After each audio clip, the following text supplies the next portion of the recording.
साल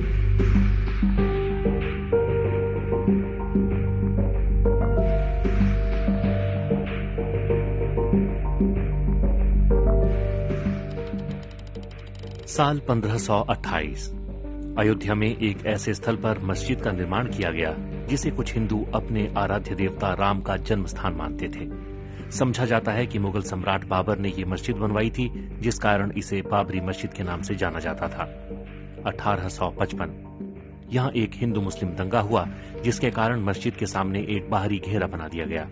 इस कार्रवाई ने हिंदुओं को आंतरिक आंगन तक पहुंचने से रोक दिया, जिससे उन्हें बाहरी आंगन में एक मंच पर प्रसाद चढ़ाने के लिए प्रेरित किया गया। साल 1856-57 इस दौरान हनुमानगढ़ी और बाबरी मस्जिद के आसपास एक सांप्रदायिक दंगा हुआ। ऐतिहासिक वृतांत बताते हैं कि घटना से पहले मुसलमानों और हिंदुओं दोनों की पहुंच पूजा के लिए मस्जिद क्षेत्र तक थी। दंगा औपनिवेशिक सरकार को सत्ता हस्तांतरण के साथ हुआ, जिसके परिणाम स्वरूप मस्जिद के बाहर एक ईंट की दीवार की रेलिंग स्थापित की गई। 1859 ब्रितानी शासकों ने विवादित स्थल पर बाड़ लगा दी और परिसर के भीतरी हिस्से में मुसलमानों को और बाहरी हिस्से में हिंदुओं को प्रार्थना करने की अनुमति दे दी। 1885 महंत रघुवर दास ने राम जन्मस्थान के महंत होने का दावा करते हुए एक मुकदमा दायर किया, जिसे 1885 का मुकदमा के रूप से जाना जाता है। उन्होंने बाहरी प्रांगण में राम चबूतरा पर मंदिर बनाने के लिए अनुमति मांगी। 1934 में एक सांप्रदायिक घटना घटी, जिससे मस्जिद को नुकसान पहुंचा। हालांकि इसे बाद में बहाल कर दिया गया। दस्तावेजों से पता चलता है कि औपनिवेशिक प्रशासन ने मस्जिद की मरम्मत और नवीनीकरण को मंजूरी दे दी। साथ ही घटना के दौरान मस्जिद को हुए नुकसान के लिए हिंदुओं पर जुर्माना लगाया गया। 1949 मस्जिद में भगवान राम की मूर्तियां मिली। कथित तौर पर कुछ हिंदुओं ने ये मूर्तियां वहां रख दी थीं। सरकार साइट को विवादित क्षेत्र घोषित करती है और प्रवेश द्वार पर ताला लगा देती है। 16 दिसंबर 1949 को के नैयर ने उत्तर प्रदेश के गृह सचिव गोविंद नारायण को बाबरी मस्जिद स्थल पर एक ऐतिहासिक मंदिर के बारे में सूचित किया। बाद में नैयर भारतीय जनसंघ के उम्मीदवार के रूप में लोकसभा के सदस्य बने।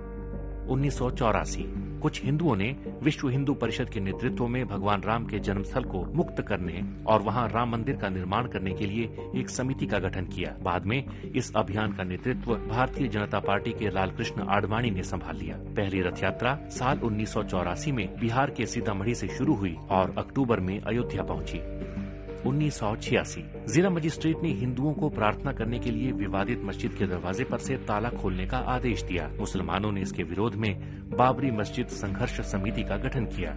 साल 1989 विश्व हिंदू परिषद ने राम मंदिर निर्माण के लिए अभियान तेज किया और विवादित स्थल के नजदीक राम मंदिर का शिलान्यास किया। साल 1990 विश्व हिंदू परिषद के कार्यकर्ताओं ने बाबरी मस्जिद को कुछ नुकसान पहुंचाया। तत्कालीन प्रधानमंत्री चंद्रशेखर ने वार्ता के जरिए विवाद सुलझाने के प्रयास किए, मगर अगले वर्ष वार्ताएं विफल हो गयीं। लालकृष्ण आडवाणी ने आंदोलन के लिए समर्थन बढ़ाने के मकसद से गुजरात के सोमनाथ से अयोध्या तक रथ यात्रा शुरू की। इस बीच सांप्रदायिक दंगे भड़क उठे।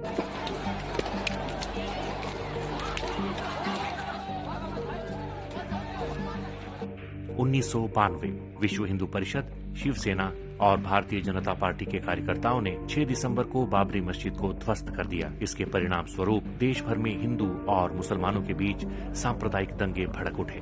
दंगों में 2000 से ज्यादा लोग मारे गए।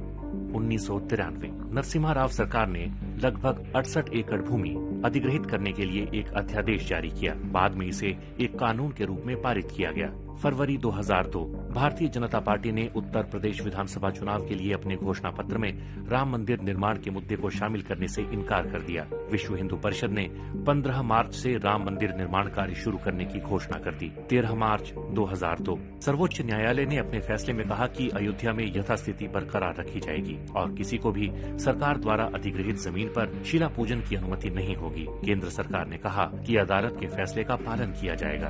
अप्रैल 2003 में इलाहाबाद हाईकोर्ट के निर्देश पर पुरातात्विक सर्वेक्षण विभाग ने विवादित स्थल की खुदाई शुरू की। जून महीने तक खुदाई चलने के बाद आई रिपोर्ट में कहा गया कि उसमें मंदिर से मिलते जुलते अवशेष मिले हैं। मई 2003 सीबीआई ने 1992 में अयोध्या में बाबरी मस्जिद गिराए जाने के मामले में तत्कालीन उप प्रधानमंत्री लाल कृष्ण आडवाणी समेत 8 लोगों के खिलाफ पूरक आरोप पत्र दाखिल किए। अगस्त 2003 भाजपा नेता और प्रधानमंत्री अटल बिहारी वाजपेयी और उप प्रधानमंत्री लाल कृष्ण आडवाणी ने राम मंदिर निर्माण के लिए एक विशेष विधेयक लाने के वीएचपी के अनुरोध को अस्वीकार कर दिया। अप्रैल 2004 आडवाणी ने अयोध्या में अस्थायी राम मंदिर में पूजा की और कहा कि मंदिर का निर्माण जरूर किया जाएगा। 28 जुलाई 2005 लाल कृष्ण आडवाणी बाबरी मस्जिद विध्वंस मामले में रायबरेली की एक अदालत में पेश हुए। अदालत ने लाल कृष्ण आडवाणी के खिलाफ आरोप तय किए। 20 अप्रैल 2006 कांग्रेस के नेतृत्व वाली यूपीए सरकार ने लिब्राहान आयोग के सामने लिखित बयान में आरोप लगाया कि बाबरी मस्जिद को ढहाया जाना सुनियोजित षड्यंत्र का हिस्सा था